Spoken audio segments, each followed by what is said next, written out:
Over the years, life has taught me many lessons, and today I would like to share few of them with you. The first lesson that comes to my mind is that religion will play a significant role in your life. Though you have to be very careful that you do not drown yourself in a particular ideological redirect of it. If you would have met me few years ago, I would have told you that God does not exist. I believe in science, rationalization, and logic of things. Things that I can touch, taste, and smell. But over time, I realized that religion is actually amalgamation of collective human consciousness. No matter which religion you follow, the true value of religion is in the continuity of human experiences, in those religious stories.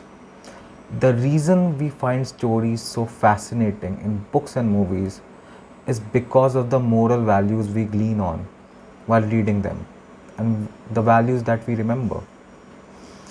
And I think religion is the highest, grandest, and the finest example of actualization of those moral values. If you are struggling in life with no direction, maybe religion is the piece of the puzzle that is missing. Maybe religion will align all the pieces of your life.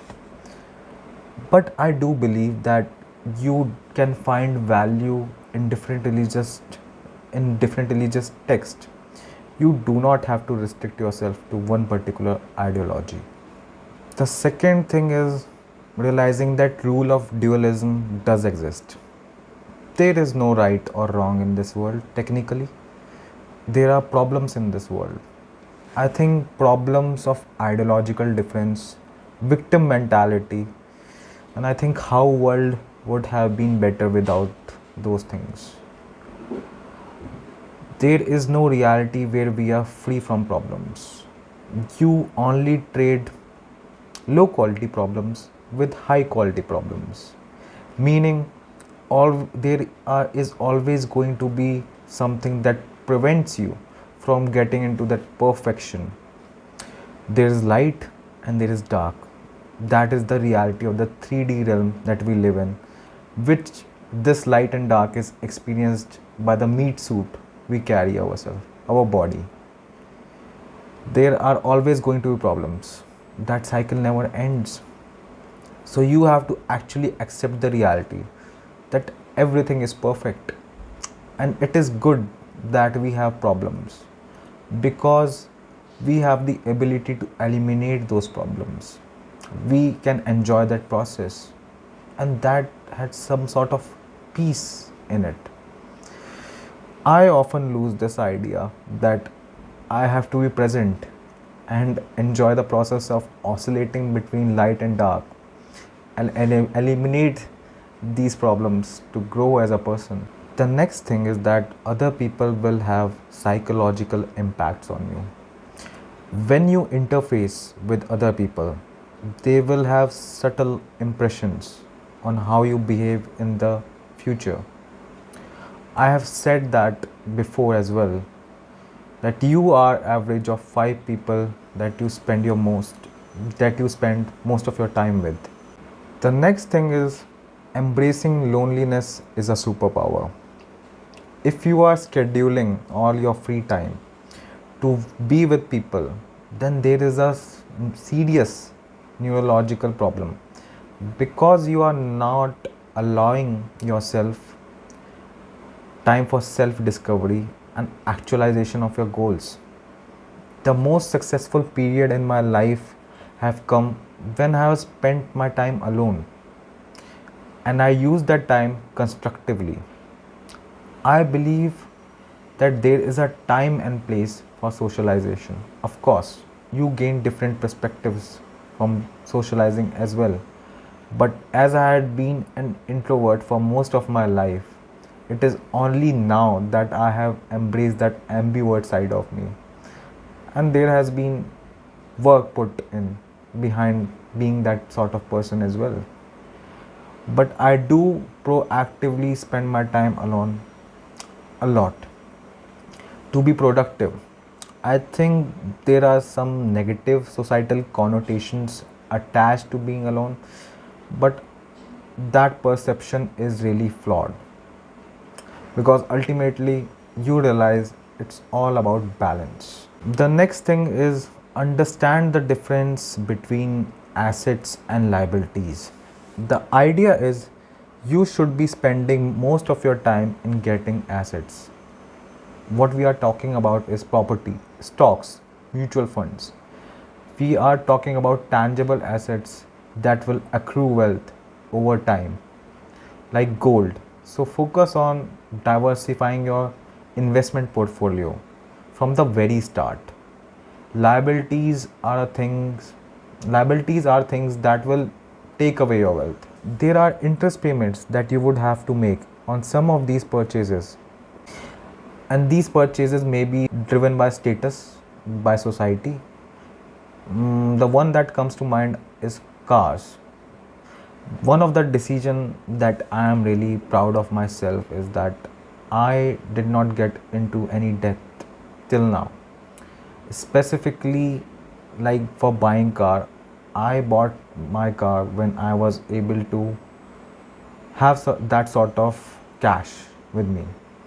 I don't own any sort of credit card or things like that. The idea is that you have to be very, very wise in making financial decisions from the very start, because it can make or break your future. The next thing is that your hormone profile is everything. So you should try to optimize it. If you want to feel tangible difference in your behavior, in your temperament, nothing will give you bang for your buck more than looking at your hormone profile and addressing any sort of problems with it. For me, it was testosterone. In December of last year, it was 400 deciliter, and the upper range and the higher range is 800. So I made some adjustments in my diet, and thankfully now I'm cruising more than 700 deciliter. So you have to look at things at your hormone profile, because once you see an uptake in parameters, you will notice that your mood is significantly more improved once your hormone profile is optimized. The next thing is how you think is deeply related to what you eat and when you eat. I am a huge proponent of fasting. I believe we are eating far too much, and it is having a catastrophic effect on our psychology and how we behave, how as well as how we repair and recover. I think we should cut out most of the refined sugar, cut out that BPA and plastic packed foods. Instead, prefer home cooked foods.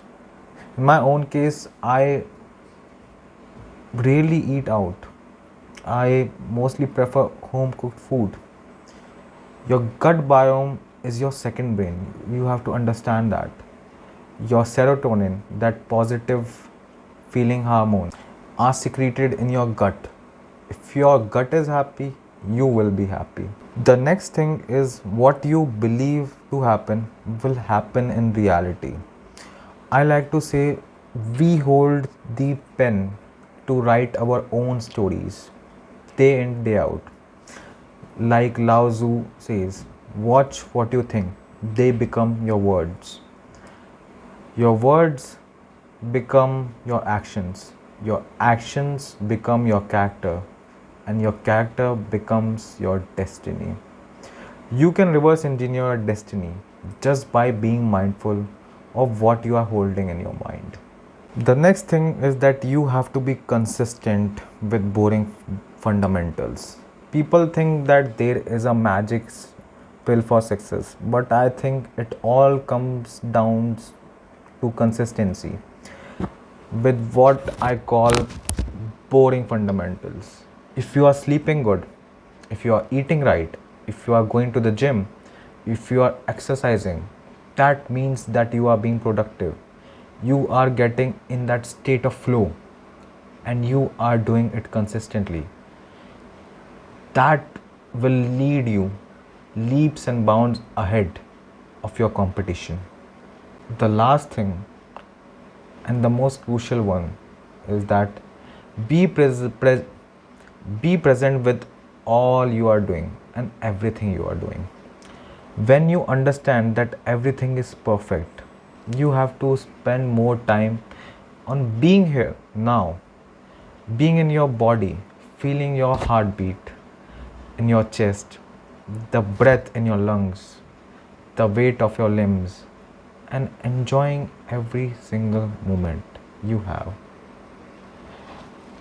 And in the end, I would like to say that nothing can be more important than your holistic health and just being present in each and every moment.